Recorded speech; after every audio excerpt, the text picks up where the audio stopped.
इनसे मिलिए प्लेलिस्ट में ब्रिगेडियर BK पॉनवर के साथ बातचीत करते हुए तीसरे वीडियो में मैं ये जानना चाहूँगा कि जमालपुर की इस ऐतिहासिक लड़ाई के बाद आपने पैरा ब्रिगेड के साथ लिंकअप किया, जो कि आगे दिसंबर के महीने में ही हुआ। 1971 की हम बात कर रहे हैं। क्या उस किस्से के बारे में आप दर्शकों को बताना चाहेंगे? अब बात थी, इस लड़ाई का सेंटर ऑफ ग्रेविटी, गुरुतत्व का केंद्र ढाका था। जब तक ढाका हमारे कब्जे में नहीं होगा, ईस्ट पाकिस्तान रहेगा। तो हमने तजवीज़ बना ली थी। पहले लोगों ने सोचा शायद हम थोड़ी दूर जाएंगे, 20-25 किलोमीटर जाएंगे और शरणार्थी को वापस करेंगे। लेकिन जैसे जैसे लड़ाई की हालत बदलती गई, वैसे वैसे अपनी तजवीज़ बदलती गई। हमने देखा रास्ता खुला है ढाका का, क्या किस लिए रुकावट करना है। और फिर पैरा ड्रॉप की, पैरा बटालियन का ड्रॉप का प्लानिंग हो चुकी थी। 3-4 जगह चुनी थी, कुछ ढाका में, कुछ इधर वगैरह, और एक थी पोंगली ब्रिज जो टंगेल से थोड़ी दूर है, इस तरह अपनी तरफ। पोंगली ब्रिज, पोंगली POONGLI, पोंगली ब्रिज। उनका CO था कर्नल पन्नू। कर्नल पन्नू ने हमसे आके मिल गए थे पहले, और जो भी ऑप्शंस थे हो गया था कि हम अपन यहाँ मिलेंगे। पोंगली ब्रिज जमालपुर से करीब 90 से 100 किलोमीटर था, 100 किलोमीटर। और हम नदी पार के नाव में बैठ के आए थे, वहाँ की लोकल रिसोर्सेज का। हमारी बैलगाड़ी में सामान हमारा गया था, एमिनिशन गया था, वो नाव में रखे और फिर पार किया था। आर्टिलरी नदी के उस पार से सपोर्ट किया था रात की लड़ाई में। तो हमारे पास गाड़ियाँ नहीं थी, और पाकिस्तानियों को बोला था ढाका रिपोर्ट करो। तो उनकी 40-50 गाड़ियाँ लोडेड वहाँ खड़ी थीं, और काफ़ी तो आर्टिलरी में बर्बाद हो गई। लेकिन वो गाड़ियों को हमने अनलोड किया। यंग ऑफिसर जो चलाना जानते थे, हमको वहाँ भेजा, जाओ गाड़ियाँ लेके आओ जितनी मिल जाती हैं, जो भी गाड़ी। मैं देखा एक जगह ईस्ट पाकिस्तान फायर सर्विस, मैंने कहा ये लाइव एम्बे को ले चलते हैं।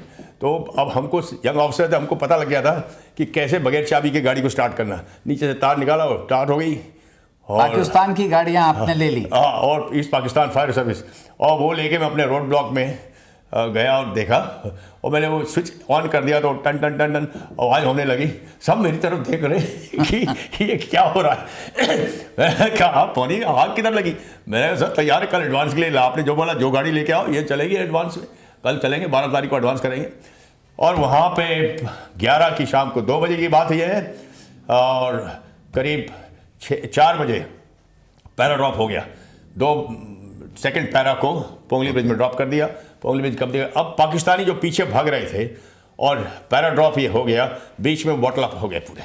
मेमन सिंह से भी फोर्स वापस जा रही थी 93 ब्रिगेड की, और बॉटल अप हो गए। उनकी एक और लड़ाई पोंगली ब्रिज के एरिया में हुई, और हम लोग फिर एडवांस कर रहे थे।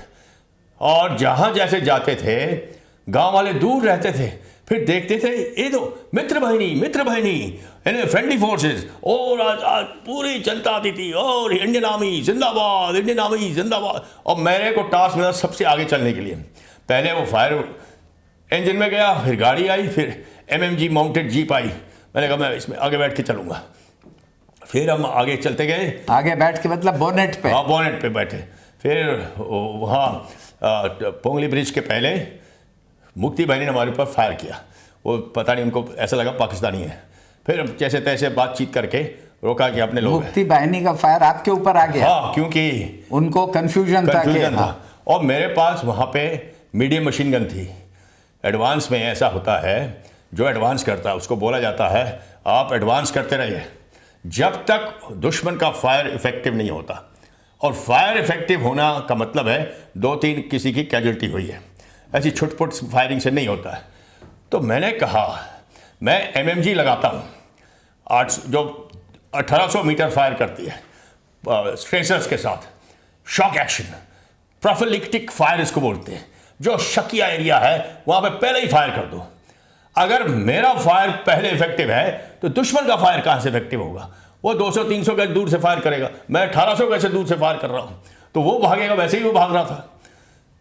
तो मुक्ति बहनी ने फायर किया, हमने थोड़ा सा जवाब दिया, उसके बाद बातचीत हुई की।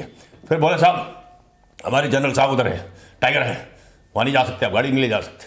मैंने कहा कौन टाइगर? तो बोला चलो हमने कहा मिलता हूँ। तो गए, वो एक नौजवान खड़ा था, 5 फुट करीब 6 फुट ऊंचा, और यहाँ जनरल के वो थे, उसके कब्जा और दाढ़ी वगैरह, और वो था गोरिल्ला लीडर। उसने करीब 40,000 यूनिवर्सिटी स्टूडेंट्स को वहाँ मुक्ति बहनी की ट्रेनिंग देकर तैयार किया था। 40,000? 40,000 पूरे यूनिवर्सिटी के लोगों को, वो पूरा उनका स्ट्रॉन्ग होल्ड था टंगेल।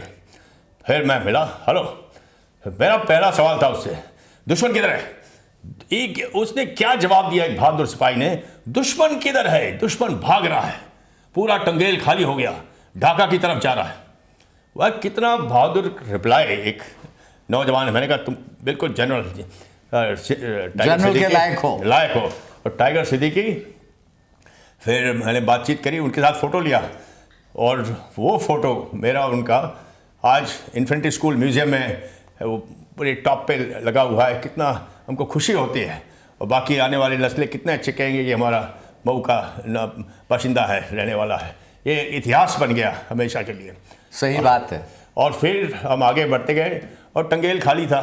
फिर हमको वहाँ के कमांडर साहब ने बोला, जनरल साहब ने, अभी फर्स्ट मराठा ने बहुत एडवांस कर लिया है, लड़ाई लड़ ली है। फर्स्ट मराठा और 95 ब्रिगेड को 48 आवर्स का वहाँ रेस्ट दिया जाएगा, ब्रेक होगा।